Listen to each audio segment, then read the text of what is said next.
Welcome back to Sustainably Speaking. I hope everyone is doing well. Today we're going to be discussing redlining and its correlation with rising heat temperatures in cities. As much as we love to look at all the correlation for all the big cities in America, we're just going to focus on one today, Nashville. For viewers who don't know what redlining is, here's a definition from Cornell's Law School's website.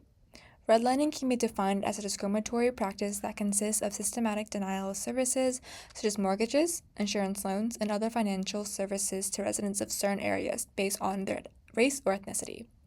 Redlining disregards individuals' qualifications and creditworthiness, refusing such services solely because they live in minority neighborhoods, which are often deemed hazardous or dangerous.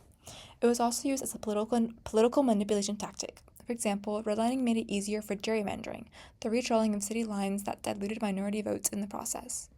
I hope that background was enough information for understanding our podcast today.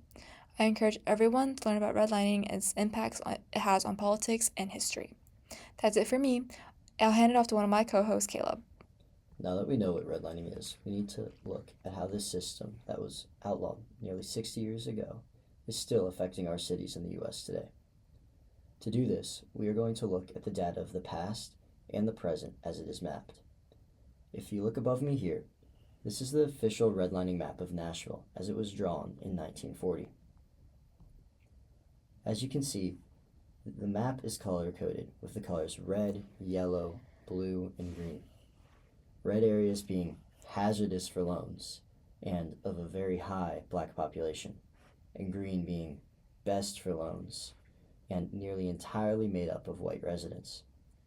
At the time this map was drawn, Nashville was a relatively small hub along the Cumberland River and nothing of the metropolitan music city it is today. To become what Nashville is now, the city took federal funding to build 3 major interstates through the city. These are, as you'll see above, I-40, I-65, and I-24. Did you notice anything particular about the placement of these interstates? They almost entirely run through redlined areas of the city. This is because the processes of redlining made certain neighborhoods more cost-effective for the federal and local governments to tear down during industrial processes due to the artificial poverty redlining had caused there. This is an injustice that happened in the past, but how does this translate to the present? These industrial projects have been finished for decades now, and people have long since been displaced. Yet impacts to redlining and industrial manufacturing are still in effect today. One of the most visible issues seen today is human ecology of redlined areas, specifically the lack of tree coverage and increased temperatures in previously redlined areas. Keara, can you expand on this issue a little more for us? Sure. Let's look at the difference in how much tree coverage is shown by Nashville City Government's GIS data collection in this neighborhood from the best part of Nashville on the top and this previously redlined neighborhood shown on the bottom. The tree coverage is patchy and less dense within the redline neighborhood as compared to the area that received beneficial loans through the 20th century. Not only does this take away the fact that trees are just generally pleasant to look at, it can also be linked to increased temperatures within the previously redlined areas as seen within this heat map compiled by the city of Nashville. Witness here how the high heat areas, also known as heat islands, overlap with the areas of lower tree coverage, location of the interstates, and zones that were once deemed hazardous for loans in Nashville. All these maps come together to show issue after issue affecting the same areas of our cities. Since redlining, the cycles of oppression seem to have continued non-stop, and the heat is no less relenting. The National Environmental Education Foundation, a congressionally chartered nonprofit created solely for the purpose of promoting lifelong environmental learning, expresses that living in these higher temperature areas negatively impacts health. Those living in heat islands more often suffer from medical issues such as heat stroke and related conditions, cardiovascular disease, respiratory disease, and cerebrovascular disease, a disorder that prevents the brain from getting enough oxygen.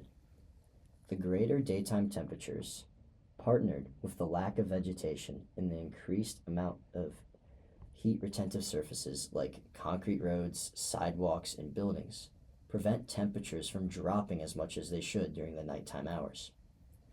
This prevents the body from cooling down after a hot day.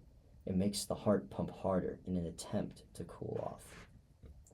Knowing that this is a problem in many major cities, it is important to note that there are opportunities to combat this rise in surface temperature that has come from a history of redlining. One of the most basic ways to help solve this issue is through tree planting initiatives such as Root Nashville, a nonprofit that works to plant trees throughout the city of Nashville, specifically targeting areas with lower concentrations such as around the interstates and in poorly previously redlined areas. According to the EPA's Guide to Reducing Heat Islands, these trees will grow to create canopies which can lower temperatures by reflecting sunlight away from paved surfaces, and additionally, their leaves will release water vapor into the air, further cooling air temperatures. This is just one of the many ways that we can help with rising temperatures. Another way to help lower temperatures is to limit the amount of heat-absorbent surfaces. One particularly simple way to do this is to require low slant, essentially flat roofs, to be painted with solar reflecting paint, which, simply put, is white paint. A lot of cities across the U.S. are already taking this approach, but oddly enough, Tennessee and other states seem to be moving backwards, with Tennessee State Senate Bill 1194 passing this March of 2025. This bill repealed an already existing requirement that Tennessee had been upholding since 2021, requiring all new commercial buildings with low slant roofs to be solar reflecting. This is a prime example of how progress can be slowed by unreasonable political pushback. It is important to solidify our successes when it comes to paying retribution for the mistakes of the past. One of the most important ways to help our cities do better in the future is not allowing political processes like redlining to occur when we know that we can do better in our living environments. It is vital for society that we publicize these major issues so that when we plan in the future, we can plan our cities to ensure equality and to foster progress. That's it for today's episode of Sustainable Speaking. Hope everyone enjoyed it. Join us next week and bring your friends to come along and learn too as we dive into new economical, ecological, political, physiological, and environmental issues that overlap each week. Next week's topic will be plastic water bottles. Once marketed as the healthiest water on the planet, now how are they harming you and killing the environment? See you guys next week.